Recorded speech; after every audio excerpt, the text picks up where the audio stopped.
Hello, guys. Welcome back to Mornings with Granny. I hope you're doing okay today. I put that video up of where I went to the thrift store in Monroe and showed the picture of the pork fat I got. And I had a couple of people go, "Ooh, disgusting." Well, yeah, it probably does look disgusting to you, but we grew up eating it. Now, usually what we get is salted, and this is not. So when you grow up eating it, you don't really think of it as disgusting. I don't eat it as much as I used to. Around here, the fatback or streak of lean, if it's got any lean meat in it, sort of like bacon strip, that kind of lean.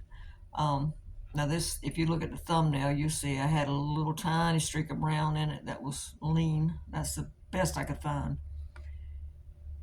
Around here, the regular salted pork, it runs anywhere from about $3.19 to $5.99 a pound, depending on where you buy it at, and if it's sliced or not. And then the streak of lean, which has more lean in it, sort of like bacon strips. I think the Smithfield, I don't know if it's 8 ounces or 12 ounces.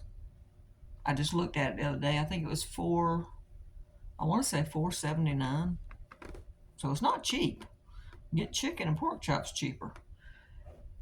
But when I was a kid, that was one of our main meats. Sometimes all week, that's all we had was fatback. They would fry the fatback till it got crispy and then take the grease, just like you do with bacon, take the grease and they would pour it into collards or beans or fry potatoes with it. So, we used it, fry eggs in it, make gravy with it. I've had fatback gravy.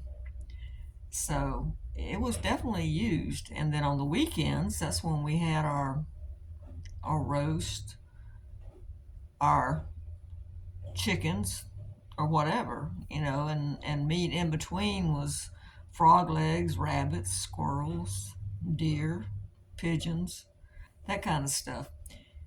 And when it would have been my mom's parents, when she was younger, my grandfather worked at what they called a traveling sawmill. They would go around to the properties and cut wood for whoever hired them. They would take their saws and their men and go. And the men that worked for the sawmill, like my grandfather, he would go find an old shack or something and fix it up and move my grandmother and my mom and her sister and brother in it. And they would live there rent free while he worked at the sawmill, wherever they were at. They said the property owner would come by and say, "Oh, so you moved in, huh?" And Grandpa would say, "Yep." And he'd say, "Okay."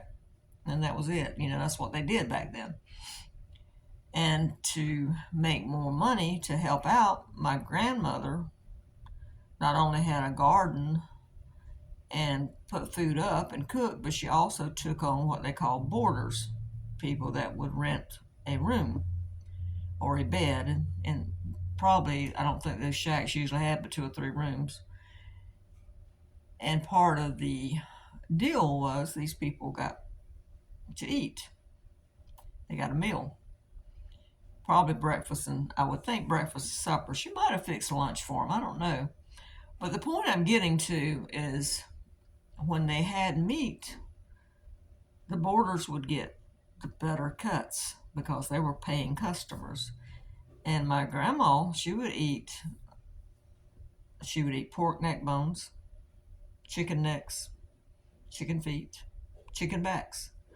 None of them have that much meat on them, but that was the part she would eat because the boarders would get, and my grandpa would get the better parts. And my other grandparents, they had a farm, my dad's parents. So they raised their food, and the boys went hunting and fishing and whatever. So that's where the deer and wild boar and squirrels and rabbits and so forth came in, or fishing, you know. during World War II, since they had a farm and they had food, I can't say we because I wasn't alive then.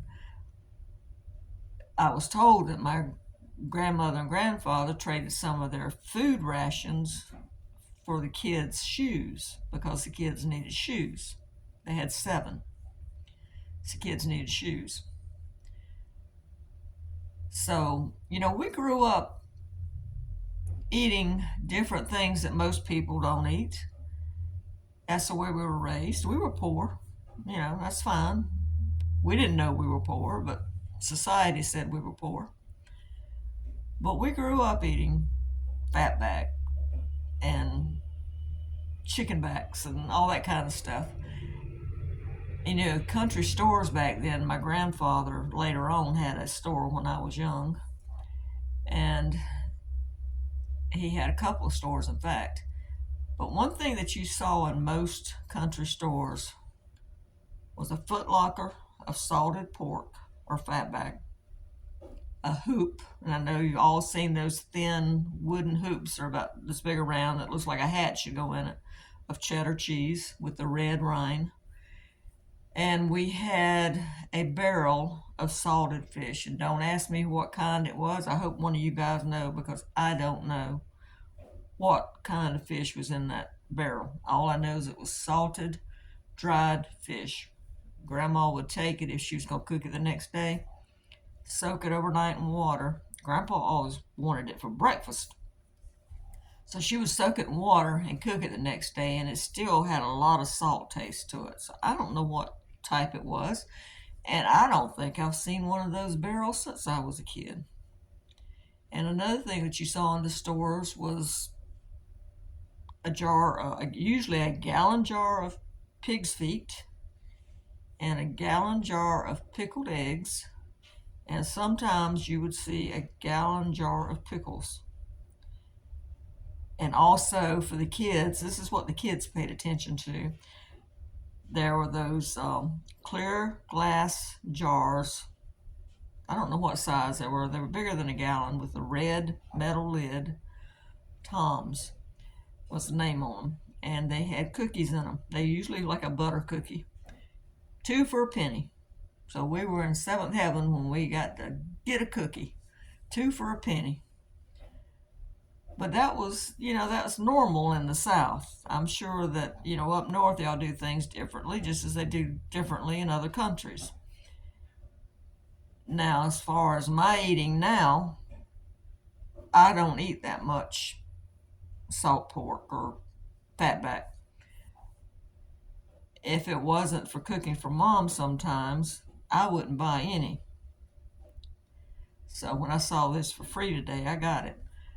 And I only use it when I'm cooking for her because I have just got where I like the flavor of putting actually ham in my beans and stuff. I like that better.